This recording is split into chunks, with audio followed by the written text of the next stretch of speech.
rendimiento de la energía del cuerpo.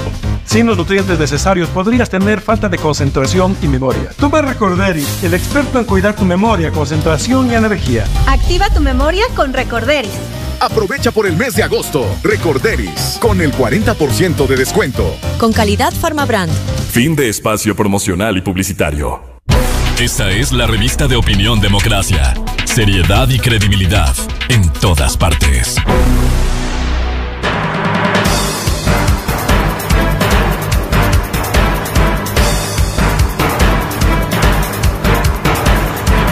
Son las 8 de la mañana con 13 minutos. Estamos de vuelta en Revista de Opinión Democracia. Vamos a analizar el tema anunciado. Tenemos un panel con importantes invitados, como caracteriza a Revista de Opinión Democracia. Está con nosotros, y quienes nos siguen a través de la plataforma de YouTube lo podrán ver. El resto de amigos que nos acompañan a través de EXA 92.5 y Democracia en AM 920 nos podrán escuchar. Estamos saludando al doctor René Ortiz, ex ministro de Energía, al economista Vicente Albornoz, decano de Ciencias Económicas de la UDLA, y al doctor Javier Bustos. Él es abogado experto en temas tributarios.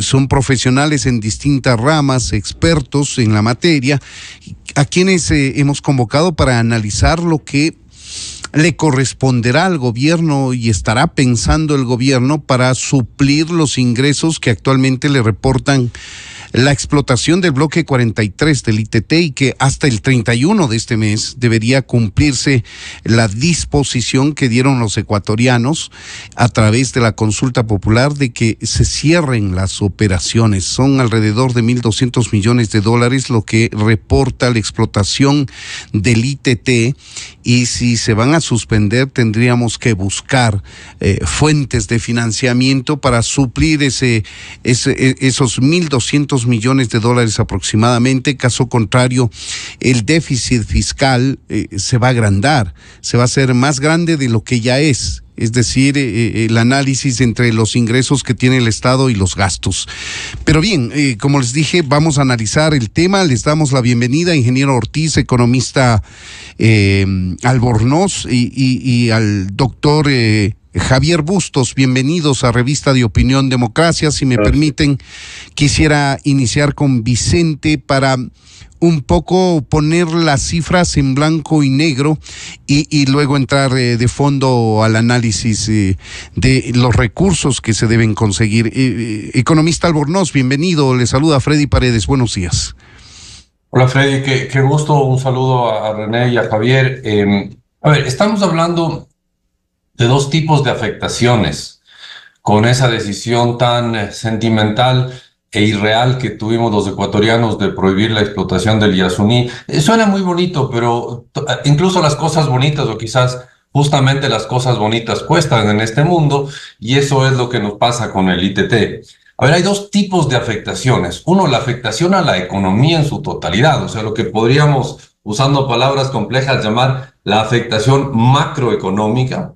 Y luego la afectación al fisco, a las finanzas del gobierno. Y son dos afectaciones parcialmente independientes e importantes las dos.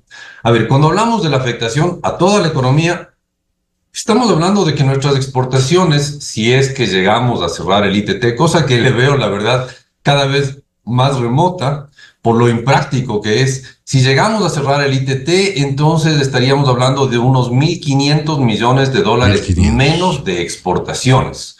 Entonces, eso no tiene nada que ver con las finanzas, o sea, está conectado, pero no estoy hablando de las finanzas del gobierno, estoy hablando de que una economía dolarizada que necesita dólares y que no tiene muchos productos de exportación, vería reducidas sus exportaciones en $1,500 millones. Eso es la afectación macroeconómica, habría menos dólares en la economía. Y por lo tanto la economía tendría que achicarse, así de sencillo, ¿no? Como hay menos recursos, hay que achicarse. Y lo otro, estamos hablando de un número que es complicado de calcular, pero que está alrededor de unos $400 millones, que sería la afectación al fisco, a las cuentas del gobierno. Entonces tenemos un país con 1.500 menos y un gobierno con 400 millones menos. Eso es más o menos a lo que nos enfrentaríamos si es que llegáramos a aplicar a la letra lo definido en el tema de Yasuní. cosa que yo cada vez le veo más remoto. Me parece que fue una decisión muy poética, muy romántica, pero muy impráctica. Y creo que vamos a acabar sin cumplir esa decisión. Lo pone en duda el economista Vicente Albornoz. Doctor Ortiz, usted como exministro de Energía y conocedor del tema petrolero sabrá decirnos. Vicente nos dice es impráctico. De hecho, conocemos que no hay experiencias en el mundo del desarmar una infraestructura petrolera en las entrañas de la Amazonía, como es el caso del ITT en el Ecuador. ¿Cómo mira usted el tema? ¿Se va a poder cumplir la voluntad popular expresada en la consulta popular y que ha sido romántica y que ha sido llena de buenas intenciones, pero con graves afectaciones a la economía del país, como nos acaba de dejar ver Vicente Albornoz? Doctor Ortiz, bienvenido. Buenos días, Freddy. Muy buenos días a todos, su distinguida audiencia y a mis distinguidos amigos contertulios. ¿Por qué estamos analizando nuevamente el tema del ITT? Venimos analizando desde hace muchos años. Cuando se pensaba poner en producción y había una tesis, y habían otras tesis, finalmente la pusimos en producción.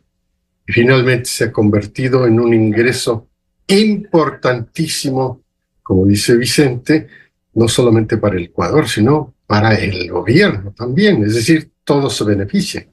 Y a esas afectaciones que acaba de sintetizarnos Vicente, me gustaría sumar la social. Y la social es que una provincia directamente afectada, que sería afectada por el cierre del ITT, pues es la primera afectada socialmente, porque su gente trabaja con la industria del petróleo. Sus niños estudian porque la industria del petróleo les permite tener escuelas.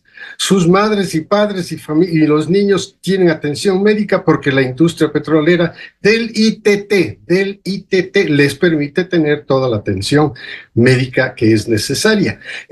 Está afectándolos a ellos porque es un modo de vida que han tomado, que han desarrollado a lo largo de estos últimos años. Son los principales proveedores de servicios para el mantenimiento de esta industria desarrollada en el ITT. Es decir, también la afectación social. Es decir, vamos sumando los problemas sociales. Pero no hay la plata. Y no hay la plata para nada. Porque estamos nosotros con un déficit presupuestario del gobierno superior a los 5.000 millones. Los números van variando de conformidad con como pasa el tiempo. El hecho real es que no hay la plata y ahora nos quieren proponer los mismos Yas Unidos sumados con otros grupos de opinión que nos quieren proponer más impuestos como una solución alternativa para compensar lo que se dejaría de recibir. Oiga, ¿qué locura es esta? Vamos a cerrar para dejar de recibir, pero les vamos a poner impuestos para poder compensar lo que no podríamos recibir. Es decir, esto es una locura porque hay que compensar las pérdidas. ¿Y por qué estamos nosotros apoyando el tener pérdidas por el cierre del ITT? Esto es una locura. ¿Por qué tenemos que nosotros perder por una consulta inconsulta? Sentimental la llama Vicente, estoy de acuerdo con él, es muy lácida, pero a la final quiere decir que no es cumplible. Esa consulta tiene demasiados errores, no solamente gramaticales, no solamente substanciales, sino errores de concepto, de desarrollo, porque los recursos naturales hay que utilizarlos para desarrollar el país y lo hemos venido. ¿Acaso no hemos visto el gran cambio que ha significado la explotación petrolera desde que se inició allá por la última, desde que se inició allá por el año 1973? No somos ciegos para no ver todo este desarrollo. Es gigantesco el cambio, gigantesco el cambio. Entonces, ¿por qué tenemos que empezar a compensar, a pensar en compensar con más impuestos? Inclusive queremos quitarle lo que podría degenerarse por la focalización de los subsidios que está dedicada a otras cosas muy importantes. Por supuesto, entre ellas, una muy importante que es honrar las deudas. Porque para poder ser un país que sea creíble en el concierto mundial, tiene que honrar las deudas. Entonces, no podemos solo pensar que la eliminación de los subsidios o la eliminación parcial o la focalización la vamos a cambiar para compensar lo que ya estamos recibiendo en este momento. Y estamos hablando de un periodo de un año, que es el ejemplo que le hemos estado utilizando en los últimos análisis. Y estamos analizando de 1.200, 1.500 millones de dólares que se perderían en un año. Pero hay que mirar el contexto entero. Si estos campos petroleros están ahí para producir por lo menos 10, 20 años. Fíjese usted que se decía que el Shushufindi, cuando estaba Texaco y Golfo operando en 1973, tenía nada más que 10 años de vida. Y ya llevamos 40 y seguimos produciendo. Y esos campos siguen produciendo petróleo. Y no es que han dejado de generar ingresos para que el Ecuador pueda seguir cambiando. Ahora, doctor Ortiz, permítame precisarle la pregunta. ¿Usted comparte con Vicente el hecho de que es impracticable desmontar el bloque 43 del ITT más allá de lo que hayan decidido los ecuatorianos a través de las urnas en la consulta? Definitivamente.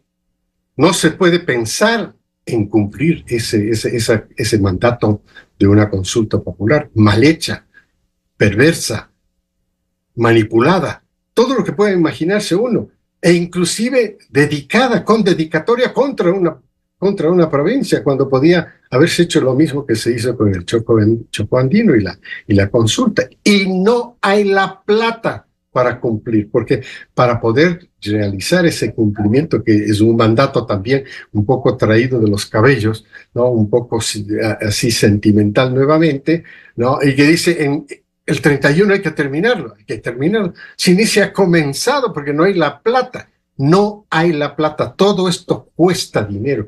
Y entonces pensar en desmantelar, si no hay la plata, para cumplir algo que podría ser revisado. Es decir, el cierre toma tiempo, pero antes de que nosotros nos precipitemos a esto, antes de que nosotros estemos empujando al país entero a un precipicio como ovejas, por el hecho de que en una consulta que se hizo en consulta, nosotros tenemos que llevar al precipicio al país, precipicio económico, por supuesto, y precipicio social también, y todo lo que estamos analizando aquí hoy día. ¿Y por qué estamos analizando esto? Porque tenemos duda de que todo lo que se hizo no es cumplible. ¿Por qué no es cumplible? Porque está mal hecho. Entonces hay que revisar, y hay que revisar desde el comienzo. ¿Cuál es el comienzo? El comienzo es la Corte Constitucional. La Corte Constitucional tiene en sus manos la revisión, la posibilidad de revertir, para no precipitar a todo el país a pérdidas, pero pérdidas innecesarias. ¿Pero qué le pasó al Ecuador en este aspecto? Entonces la Corte Constitucional, que es el órgano primario de este proceso, tiene que entrar a revisar. Ellos tienen que hacerlo revisar. Si es que se van a decir que no es revisable. No es que no es revisable, no es que todo tiene solución. No es que excepto la muerte. Pero nosotros no queremos matar al Ecuador, no queremos matar al empleo que se ha generado en las provincias, por favor. Entonces termino con esto. Hay que comenzar el proceso de revisión directamente con el organismo más responsable de todo esto, que es la Corte Constitucional. Bien, ese es el punto de vista del doctor René Ortiz. Vamos a ver qué nos dice el doctor Javier Bustos. Él es abogado especializado en tema tributario. Javier, bienvenido a Revista de Opinión Democracia.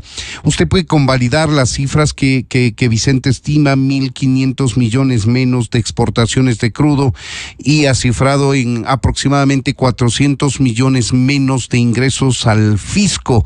Y esto, como dijo el doctor Ortiz, ya se está buscando cómo compensar, de dónde sacar esa plata que se dejaría o se debería dejar de obtener a través de la explotación petrolera del ITT. Bienvenido, doctor Bustos.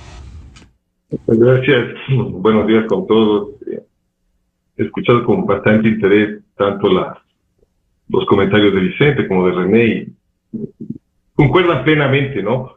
Las cifras es lo que indican, las cifras de exportación. Nuestro presupuesto del Estado está financiado en un 30% en lo que es exportación del petróleo y una parte importante de lo que tiene que ver del ITT. Que debía haberse discutido mucho más, encontrar las fuentes alternas de financiamiento, un poco, eso naturalmente debía haberse hecho, y básicamente nos encontramos ante una disyuntiva de un proceso que ya está validado y que tiene un seguimiento y una fecha fijada, inclusive por la Corte Constitucional, o de aumentar ingresos o de reducir gastos.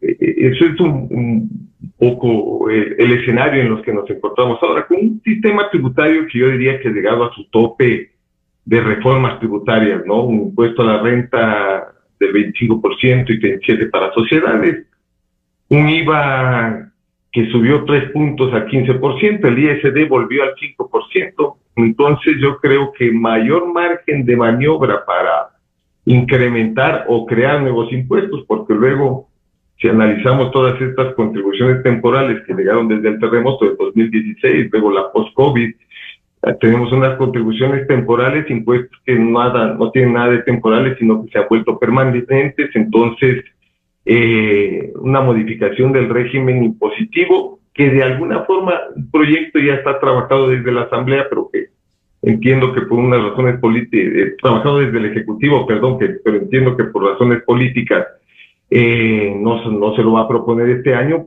Quizás sea recortar lo que tiene que ver con gastos tributarios, todos los temas de exenciones, el propio tema de subsidios a la gasolina, y no hay mucho mayor margen en la parte tributaria, entendiendo que una mejor recaudación tributaria o un financiamiento pleno del presupuesto del Estado que devenga exclusivamente de tributos, como puede ocurrir sin duda en otros estados, no puede venir de otra forma que no sea mayor inversión, mayores fuentes de trabajo, mayores exportaciones y generando mayor riqueza, pero no tratando de seguir asfixiando o tratar de poner mayores cargas tributarias a una parte de un equipo empresarial que ya tiene mucho con los temas que les he comentado respecto a cómo está el sistema tributario actual.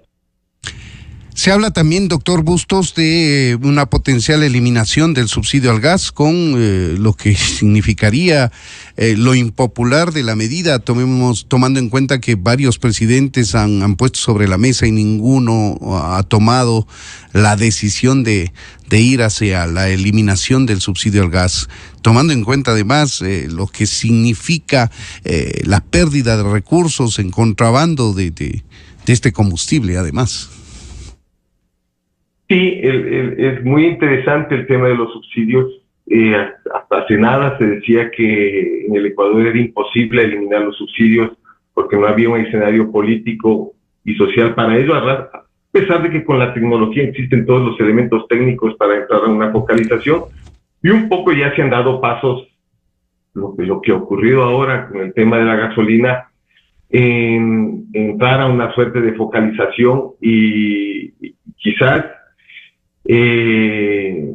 no podríamos tampoco esperar que vengan a la par el tema también de eliminar el subsidio al gas, sabiendo que esto genera contrabando, que mucho del gas sale por las fronteras, principalmente por Perú, y estamos financiando otros países. En todo caso, naturalmente también hay que tener en cuenta que el gas forma parte de la economía popular.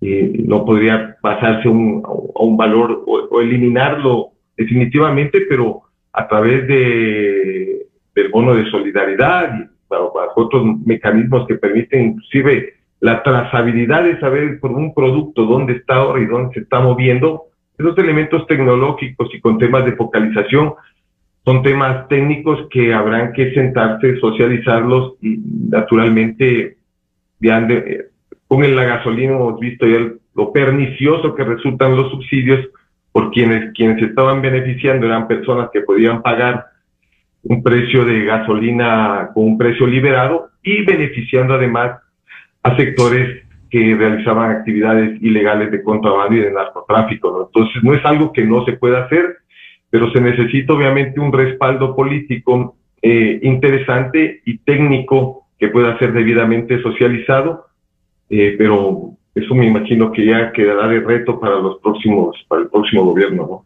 Seguramente.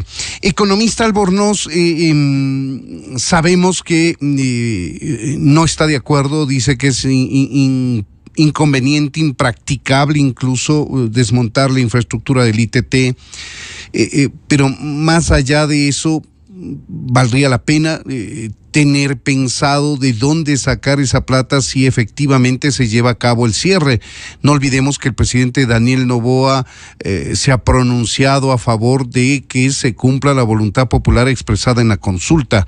Economista Albornoz.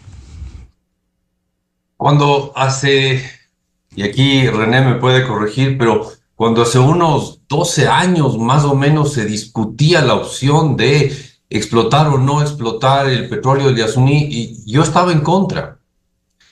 Pero ya el Ecuador gastó $2.500 millones en explotar el Yasuní. Y el resultado ha sido bastante mejor del esperado, el daño ambiental ha sido bastante menor del esperado. Yo por eso ahora creo que es un error salirse. O sea, yo creo que lo ideal hubiera sido nunca entrar, pero ya que entramos, ya que gastamos $2.500 millones, no estamos hablando de un dolarito o dos, estamos hablando de $2.500 millones ya se gastaron ahí. Parece un error absurdo salir de ahí.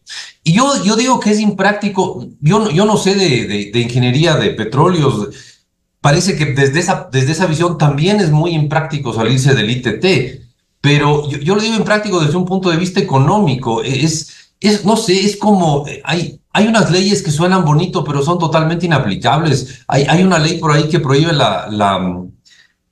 prohíbe la mendicidad. Suena muy bien, qué chévere, sería lindo que no haya mendigos, pero no es una cuestión de prohibir la mendicidad y con eso desaparece. No es una cuestión de decir cerramos el Yasuní y con eso habrá más pajaritos. No es tan sencillo. Yo lo veo muy difícil de aplicar por una visión económica de aquí se crea un hueco tan grande que no hay manera práctica, no hay una manera real de cubrirlo. Entonces, por ahí veo yo el gran problema de cerrar el Yasuní. Yo creo que, voy a decir algo que puede sonar utópico, pero sinceramente creo que lo que deberíamos hacer es una nueva consulta. Y la nueva consulta, no poner, ¿quiere usted que no se explote el Yasuní o que sí o que no? Sino, ¿cuál de las siguientes medidas de ajuste quiere usted a cambio de cerrar el Yasuní? ¿O quiere echar un paso atrás en lo del Yasuní? Entonces, ¿quiere desaparecer el subsidio al gas? ¿Quiere subir el impuesto, el IVA en 4 o 5 puntos? ¿Quiere, no sé, estoy dando solo ejemplos a la loca, no sería tanto, pues sería, ¿quiere subir el IVA en 2 puntos? ¿Quiere desaparecer el impuesto el subsidio al gas? ¿Quiere reducir el gasto en educación a la mitad? No sé, ese tipo de preguntas. O la última opción, quiere dar un paso atrás y seguir explotando el Yasuní. Eso sería una consulta muy honesta. Más objetiva al menos, para que dimensionen los ciudadanos lo que implica. Correcto, pero es decir, preguntarle, ¿quiere usted un mundo hermoso? ¿Quién va a ser tan tonto de contestar que no, pues? ¿Quiere usted un mundo de paz y tranquilidad? Obvio, ¿por qué me pregunta algo tan tonto? Oiga, pero esto le cuesta tanto. Ah, ok. Eso es una pregunta más sincera. Entonces, ¿quiere usted cuidar el Yasuní? Y eso cuesta desaparecer el subsidio al gas. Me estoy inventando. Ok, veamos si en serio nos conviene o no nos conviene. O si usted considera que todas las opciones anteriores son demasiado costosas, diga que demos un paso atrás en el Yasuní. Pero hagamos una consulta mucho más sincera, ¿no? Una pregunta que refleje beneficios, pero también costos. En ese sentido, lo que decía René me parece muy correcto. Esta fue una consulta hasta cierto punto amañada, pues. Pero ¿a quién va a contestar que no si le preguntan si quiere un mundo más bonito? Obvio, yo quiero un mundo más bonito. ¿Quiero un mundo de paz, de justicia y de solidaridad? Sí, claro que quiero un mundo de paz, justicia y solidaridad. ¿Quiero un mundo donde se cuide mejor la naturaleza? Obvio, pero ¿cómo voy a decir que no a una pregunta como esa? Pero eso le cuesta tanto. Ah, ok. Entonces ahí empiezan las cosas que reflejan una actitud más adulta frente a la vida. Los adultos somos los que también no solo tenemos derechos, sino también obligaciones. Y los países adultos deben estar conscientes que ante sus derechos también hay obligaciones. Doctor Ortiz, ¿hay precedentes de marcha atrás en proyectos de perforación petrolera en el mundo? Usted es una persona entregada toda su vida al área petrolera, sabrá decirnos eso por un lado, y por otro lado, ¿hay precedentes de que una consulta popular no haya sido acatada, escuchada por los argumentos que fuese? Ya nos da Vicente impracticidad, inconveniencia desde el punto de vista económico y claro, por sentido común, si ya se invirtió una ingente cantidad de recursos y el impacto ambiental no fue tan grande como se decía, pues sigamos explotando y sigamos consiguiendo recursos y los que se plantean por otras como opciones, pues que sean adicionales, porque el hueco que tienen las finanzas del país es enorme. En el mundo no hay ejemplos de una locura como perder ingresos, como perder producción petrolera. Es más, el mundo está en pleno proceso de revisión y me alegro que siempre estamos revisando las decisiones que se han tomado. Y claro, estas fueron amparadas bajo este concepto de la crisis climática. O sea, tomaron todas las reuniones, las cumbres de la COP21, de la COP26, de la 28, y ahora todas estas COPs están en pleno proceso de revisión. Es decir, le han tenido que incluir al petróleo como parte del proceso de transición energética sustentable e inclusiva, quiere decir, con el petróleo. Es más, quiero citar ejemplos muy importantes. Todos están aumentando la producción. ¿Por qué? Porque ahora, para el 25, ya se necesitan más barriles. Guyana no era un productor de petróleo, hoy día se está convirtiendo en un gran productor dentro de América del Sur. Y probablemente sea uno de los más grandes productores de América del Sur, supere totalmente, por ejemplo, a Ecuador o a México o a Argentina, grandes productores, o Brasil en América del Sur, porque está pensando en el mercado, que la economía funciona así. Dice, el mercado lo demanda, el mercado quiere y hay que darle. Y entonces este país pequeñito, más pequeño que Ecuador, inclusive va a ser un gran productor de petróleo. ¿Y el Ecuador por qué no puede seguir siendo el mismo gran productor de petróleo como lo era hasta el año pasado? Y claro, necesita de recursos, claro. Y estos vienen con el sector privado. Hay que desmantelar, eso sí, el estatismo que es el que ha estado dominando totalmente la industria extractiva, para que sea precisamente dar el paso a que sean los privados los que lleven adelante estos procesos. Pero yo quiero ir aún más lejos. Tenemos ejemplos en Europa, en donde los fósiles siguen siendo el principal ingrediente de la generación eléctrica diaria, de la generación automotriz diaria. Entonces, Alemania, por ejemplo, 30% que utiliza todavía carbón, no ha podido desmantelar y no lo va a poder desmantelar. Ya están revisándose, porque inclusive no está preparada las energías alternativas.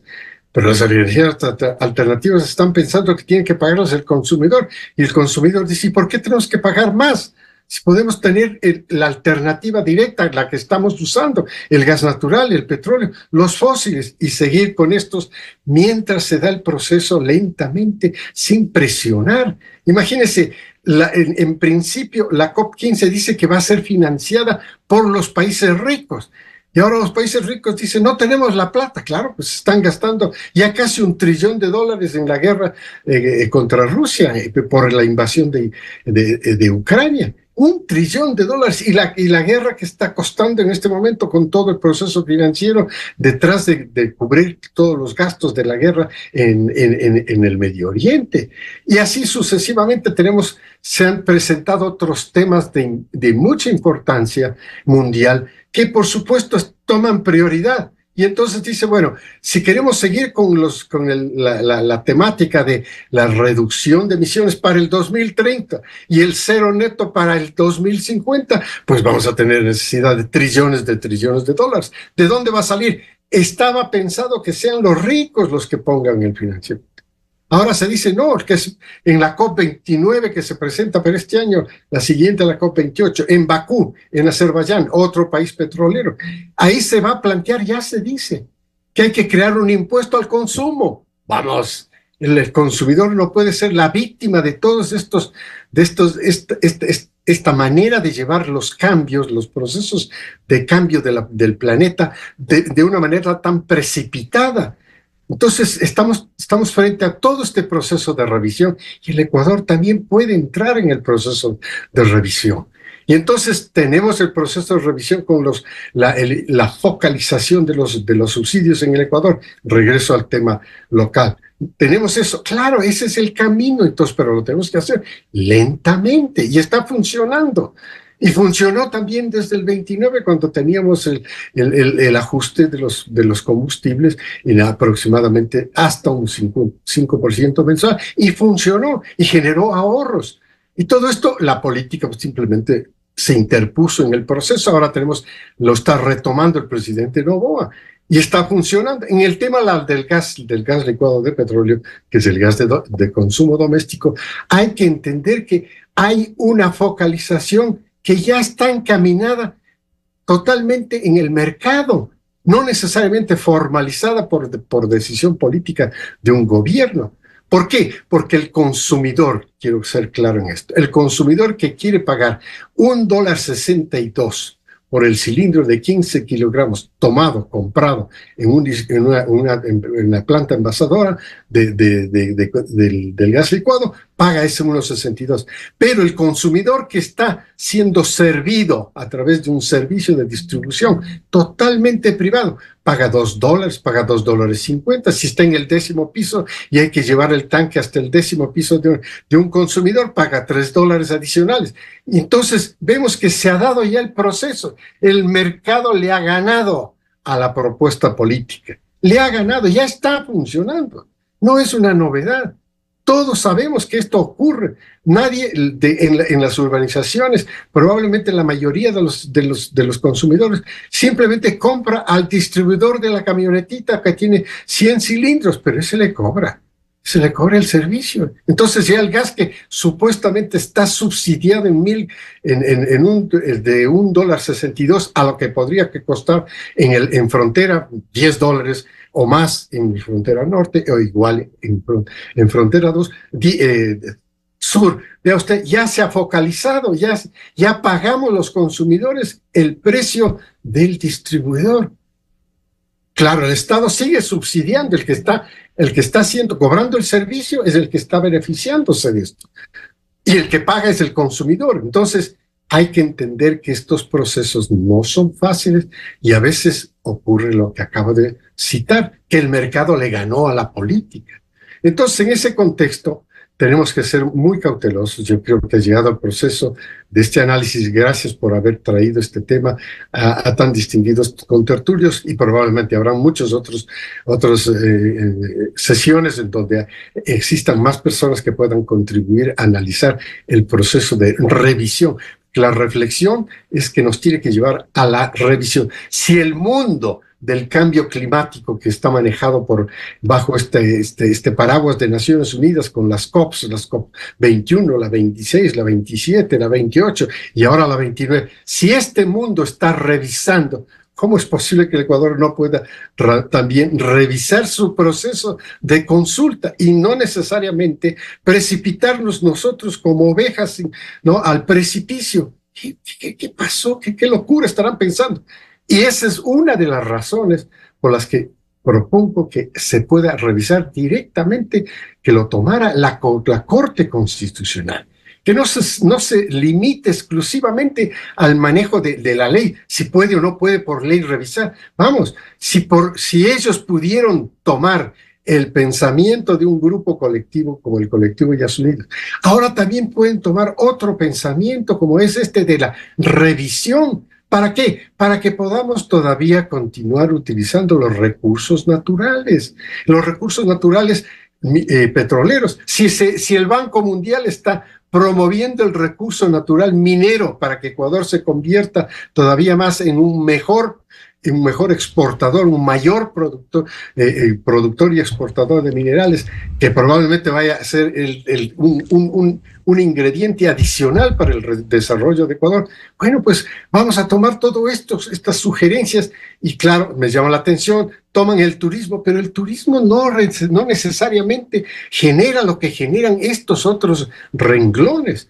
Es decir, tenemos que aprovechar de todo lo que se tiene. Por eso, la revisión es buena, es oportuna para que la Corte Constitucional nos devuelva la tranquilidad de que los recursos naturales extractivos, incluyendo el petróleo, incluyendo el gas natural, incluyendo la minería, incluyendo el paisajismo, en el caso del turismo, para todos aquellos que gozan de esto, pues perfecto, todos estos recursos naturales tienen que ser manejados, tienen que ser revisados en función de cómo se comporta el mercado. El mercado nos pide más petróleo. El petróleo ecuatoriano es muy apetecido en el mercado internacional. Hay que seguir produciendo porque todavía tenemos un enorme potencial de petróleo por exportar. Entonces, no nos cerremos a que no es posible revisar todo este proceso que lamentablemente nos ha puesto ante este dilema de si se cierra o no se cierra el ITT. No tiene que cerrarse. No hay necesidad de cumplir, no hay necesidad de llevar al país a una crisis de pérdida todavía mayor de ingresos cuando tenemos unas necesidades sociales desatendidas y no hay la plata. Es que no hay la plata. Entonces no hay cómo decir vamos a perder 1.200 millones por año, que en realidad hay varios cálculos al respecto, pero son como 16.000 millones. ¡Qué locura! Botar al tarro de basura 16.000 millones de dólares cuando tenemos tantas necesidades sociales desatendidas. Así es. Por favor. Entonces, concluyo esta reflexión que nos está invitando en este programa a usted y que probablemente la media principal va a seguir manejando este análisis. Hay que llevarlo a esta reflexión para que la Corte Constitucional nos devuelva otra vez la esperanza de poder seguir utilizando los recursos naturales, eso sí, ambientalmente bien manejados, responsables, socialmente responsables y finalmente económicamente responsables. Interesante y frontal esta propuesta que hace el doctor René Ortiz de que se revise esta decisión que tomó la mayoría de ecuatorianos a través de consulta popular, tomando en cuenta además de que estos procesos de revisión se los está haciendo en el mundo entero en materia ambiental, porque parece que las estimaciones fueron un tanto imprecisas, parece que lo que se esperaba en materia de cambio de la matriz energética no fue tan cerca como se esperaba y se necesita todavía continuar con la explotación de crudo, etcétera. Si ellos a nivel mundial están revisando sus decisiones, ¿por qué no hacerlo en el Ecuador? Frontal petición, propuesta que hace directamente a la Corte Constitucional el doctor René Ortiz. Vamos al tema fiscal con el doctor Javier Bustos. Ya se ha explorado, usted mismo, Javier, nos ha dicho que la carga fiscal tributaria de los ecuatorianos está a tope. El tema de eliminación o focalización de subsidios es un tema por demás sensible políticamente y a veces los gobiernos priorizan su fortaleza política a la salud económica del país. ¿Qué más podría hacer el Ecuador si se llega a materializar la suspensión de la producción del bloque 43 ITT? Sí,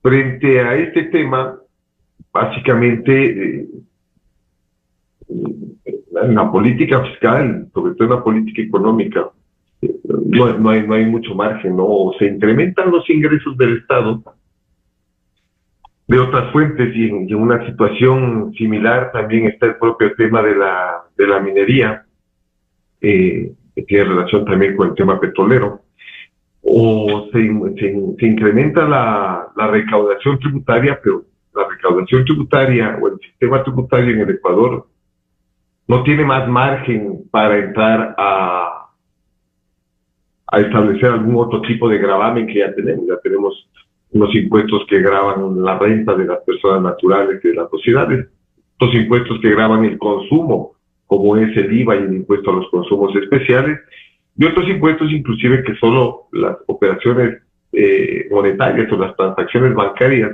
que tienen que ver con la salida de divisas, con el ISD, componen el sistema tributario, y ahí ya no hay mucho más margen, más allá también de otros impuestos que existen a régimen seccional. Entonces, por lo pronto yo creería que ahí ya no cabe otra reforma tributaria. Entonces, claro, cada quien tenemos que ser consecuentes con nuestros actos y nuestras decisiones, ¿no? En esta consulta, naturalmente, llenada de populismo y de poesía, viene otra parte de la realidad, y hay servicios que ya el Estado no los va a poder prestar.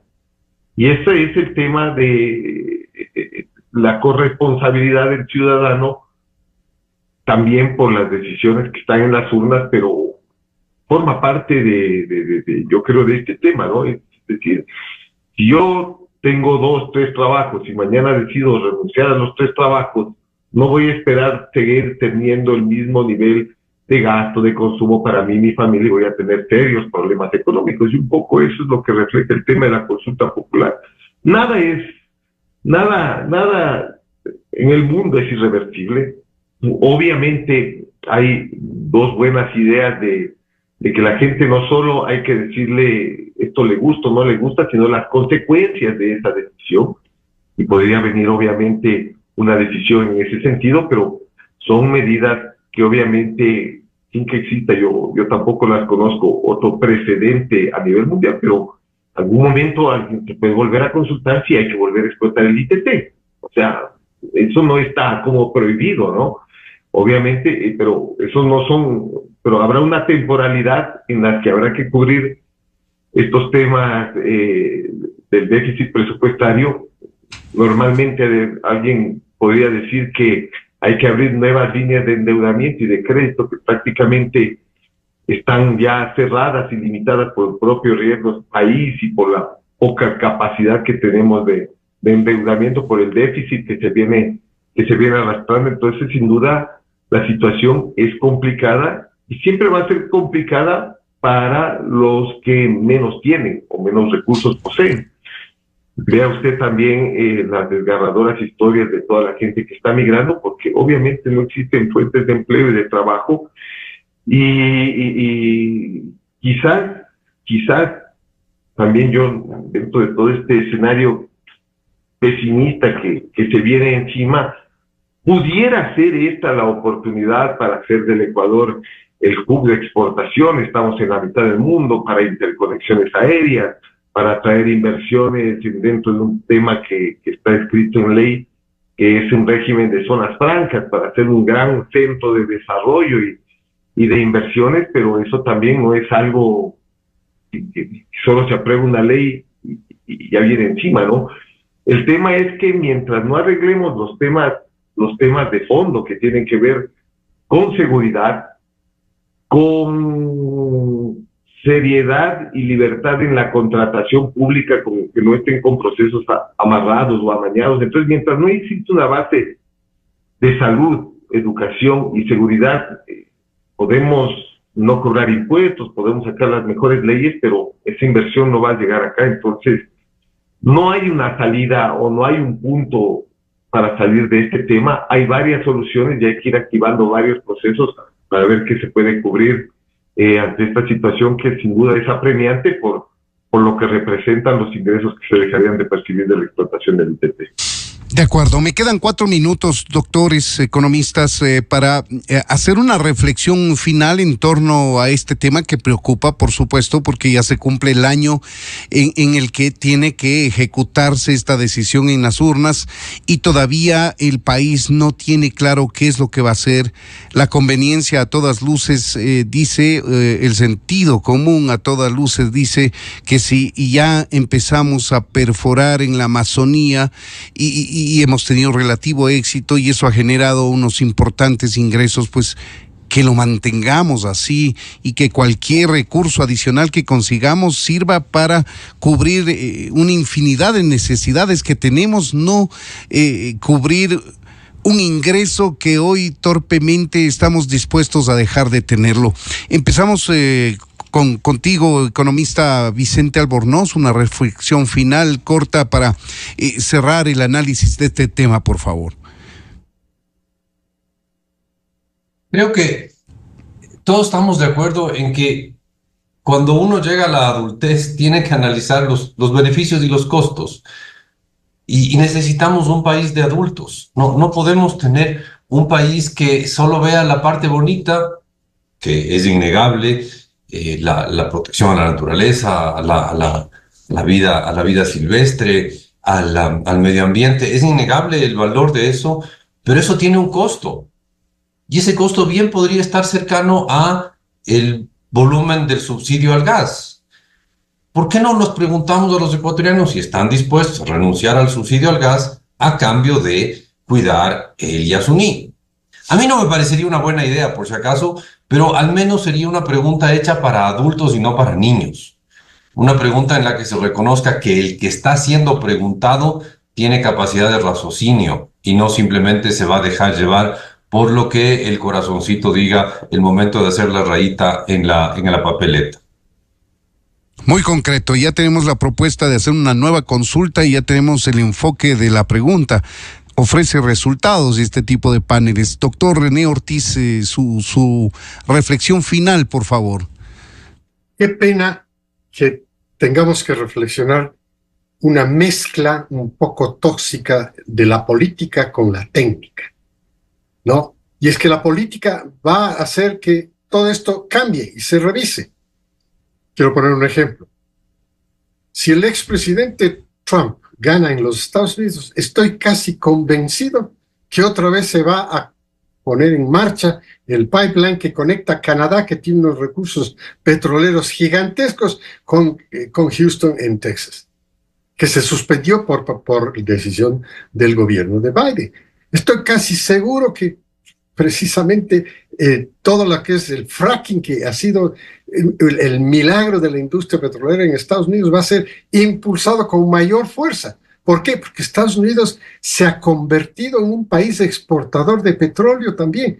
Hoy en día, Estados Unidos es el principal, el número uno, por encima de Saudi Arabia, por encima de Rusia, el número uno, el productor de gas natural y de petróleo. ¿Ustedes creen que ellos pueden cerrar esto por el efecto de una decisión política? Porque esto estoy combinando la toxicidad de la política en los asuntos técnicos. Y por supuesto, técnicos quiero decir en el amplio concepto, técnica jurídica, técnica económica, técnica de tecnología. Hoy en día está garantizada que cualquier explotación de recursos naturales tiene que manejarse en el ámbito de una responsabilidad ambiental, responsabilidad social, cuidado, en que no hay que cómo descuidar esto, finalmente la responsabilidad económica. Clarísimo, doctor René Ortiz. Su reflexión final, doctor Bustos, por favor. Gracias. Básicamente, la situación en la que estamos actualmente obliga a los representantes del Ejecutivo y del Legislativo que ahora ya le informen al país cuántos empleados públicos van a tener que ser despedidos porque ya no se van a poder pagar sus sueldos, cuáles empresas públicas van a ser privatizadas, qué servicios va a dejar de prestar el Estado. Eso también forma parte de la responsabilidad política frente a una decisión de los ciudadanos. Ahora necesitamos saber cuáles son las consecuencias exactas de esta decisión que va a implicar los temas que acabo de comentar. Un gran aporte de los tres. Les agradecemos al doctor René Ortiz, exministro de Energía, al economista Vicente Albornoz, decano de Economía de la UDLA, y al doctor Javier Bustos, experto en temas tributarios. El tema analizado, el ITT, ¿qué hacer con el ITT? La propuesta concreta es revisar esa decisión que en las urnas la mayoría de ecuatorianos decidió dejar de producir. Revisar esa decisión, se han hecho planteamientos, inclusive del enfoque de la pregunta de una manera más objetiva, para que la mayoría de ecuatorianos sepa que si decide cerrar esa llave, ¿qué otra llave tiene que abrir acá? O si deja de percibir recursos de aquí, ¿qué implicación va a tener en este lado de acá? Esa es la propuesta que yo saco en blanco y negro de este importante panel de profesionales y amigos. Muchas gracias por habernos atendido, Vicente, Javier y René. Muchas gracias. Fue un placer, Vicente. Fue un placer. Javier, Freddy, muchas gracias por la invitación. Que tengan muy buenos días, doctores economistas, amigos. También nos despedimos de ustedes, son las 9:02 a.m. Aquí concluye la revista de Opinión Democracia. Soy Freddy Paredes y me reencontraré con ustedes el día de mañana. Gracias por su atención. Buenos días. La revista de Opinión Democracia, buscando la verdad en todas partes. Inicio de espacio